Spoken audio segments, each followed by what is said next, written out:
you tell lies? Maybe you don't, or maybe, like John, you do. It was the end of the second sales quarter and John was sitting with his sales manager going through his review.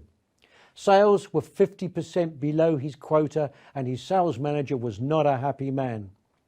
Oh, but in my defence, John said, look at my pipeline.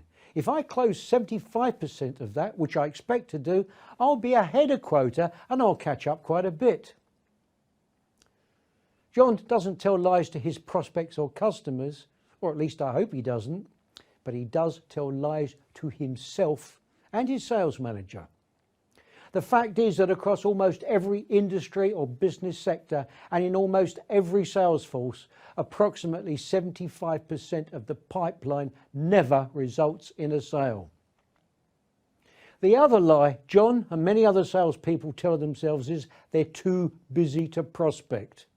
Then suddenly realise that most of their pipeline is not going to culminate in a sale and they have nobody left to sell to. And they go into panic mode. They suddenly start prospecting again, by which time it's usually far too late. And they repeat that process over and over, quarter by quarter. So my number one tip for you today is never stop prospecting. Do some every day. Keep your pipeline topped up all the time so you always have genuine prospects to sell to.